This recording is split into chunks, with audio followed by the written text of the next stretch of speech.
Freedom is a heavy load, a great, strange burden for the spirit to undertake. It is not easy. It is not a gift given, but a choice made, and the choice made may be a hard one. The road goes upwards towards the light, but the laden traveler may never reach the end of it. Man approaches the unattainable truth through a succession of errors. Affliction comes to us, not to make us sad but sober, not to make us sorry but wise. You will be required to do wrong no matter where you go. It is the basic condition of life to be required to violate your own identity. At some point, every creature which lives must do so.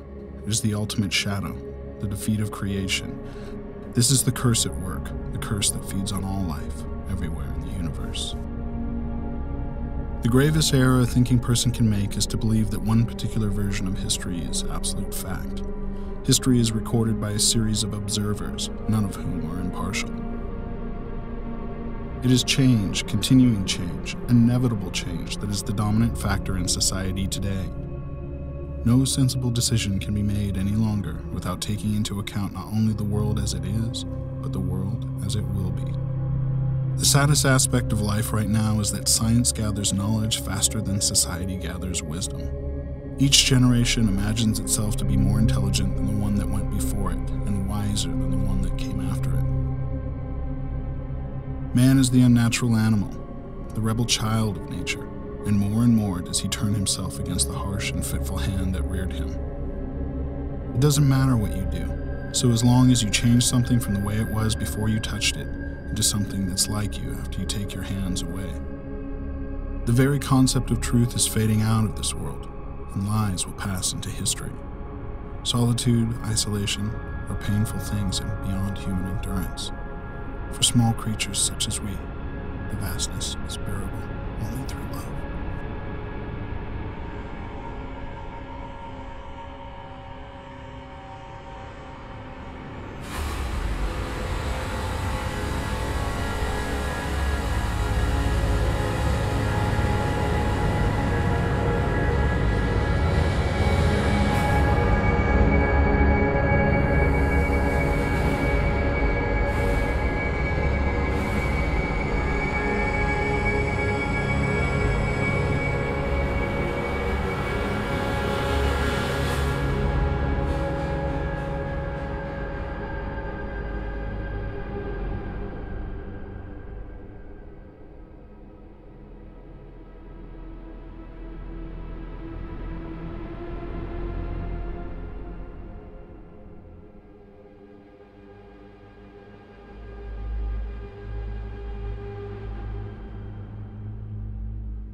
O blessed glorious Trinity, bones to philosophy, but milk to faith, which as wise serpents diversely, most slipperiness, yet most entanglings hath, as you distinguished undistinct, by power, love, knowledge be, give me such self-different instinct, of these let me elemented be, of power to love, to know you, unnumbered three.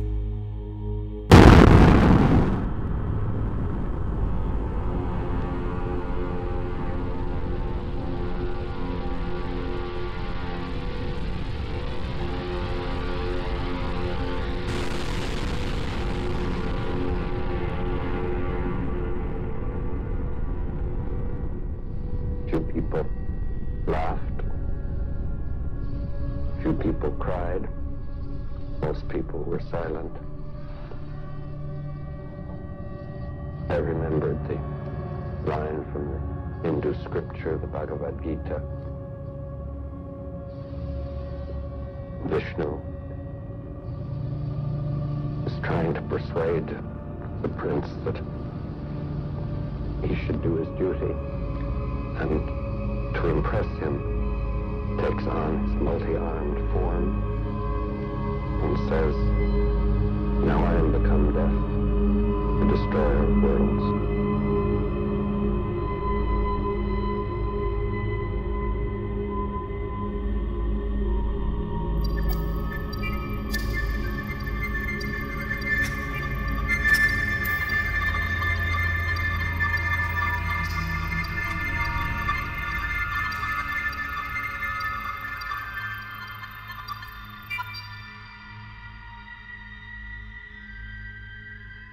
When the Trinity nuclear test was done and Robert Oppenheimer said, "We have done this before," he was speaking from an informed perspective.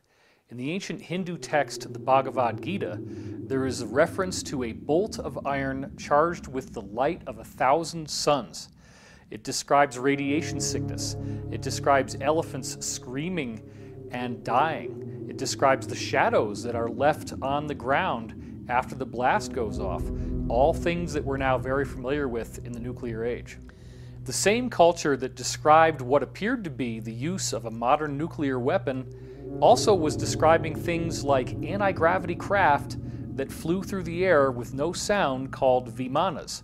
These craft could pass right through a mountain, and they also used some sort of particle beam weapons. You have human-looking beings that are larger than the rest of us and have blue skin, like Krishna, and they also have extraordinary abilities. And in addition to that, you have weird reptilian beings called Rakshasas, who are also codenamed snakes. And these beings clearly appear to be of a reptilian nature. This even goes to the point that you still to this day have temples in India in which there are people called Nagas who have a human-like top, but then from the waist down they literally have a snake's body. All of this stuff takes on a much different investigative hue once we look at the fact that the actual record of what we now know a nuclear bomb looks and acts like is dutifully recorded in these Hindu scriptures. So Oppenheimer was aware that this weapon unleashed a fury unlike anything we'd ever seen before. Prior to Hiroshima and Nagasaki, the scientists were the rock stars. Thomas Edison, Alexander Graham Bell, Marconi, Tesla. These were the rock stars. These were the people who made our lives so exciting that we went from essentially a primitive situation where in order to have food preserved, we have to have an ice box where literally pieces of ice are covered with sawdust, to now we have electric refrigerators. We have electric lights so we can read at night. We have thoughts being beamed wirelessly by radio, and then eventually even pictures through television. This was so exciting. People could travel, transcontinental railroad.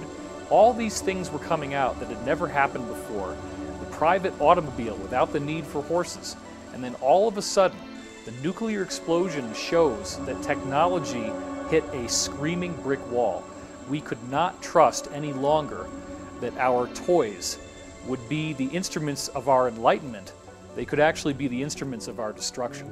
Loading these nuclear weapons ended up basically acting as beacons to a number of ET races in our general area. The primary energy pulse that occurs in one of these explosions sends an energy that feeds back through the fabric of space-time. All stars, all planets are connected through electromagnetic filaments. Scientists call these connections the cosmic web. It looks like a giant spider web all throughout the cosmos. When a nuclear explosion occurs, it sends a feedback through this cosmic web. This is a problem because these extraterrestrials not only communicate through this cosmic web, but they actually travel through it from star to star. Therefore, when we detonated these devices, we sent out a signal saying not only are we at a certain level of advancement, but we're not at a certain level of advancement spiritually. Oppenheimer's key quotes revealed that he did not know what the effect of the detonation of the nuclear bomb would be. When they conducted the Trinity test, they were unaware as to whether or not this explosion would create a chain reaction that could actually destroy the whole Earth. And yet they proceeded forward because they believed that this weapon was the only way they could end World War II, and thus the ends justified the means. With how potent and how powerful these technologies can be, we can never expect to be able to handle them if we operate them from a low consciousness. When you raise your individual consciousness, when you actually make the effort to become more aware of an individual, that has a mirrored effect to society. It's a law of correspondence, as above, so below. So when you become more conscious of an individual, that makes society itself raise in consciousness. And when each one of us, every single one of us, begins making ourselves more aware, society itself is going to become more aware.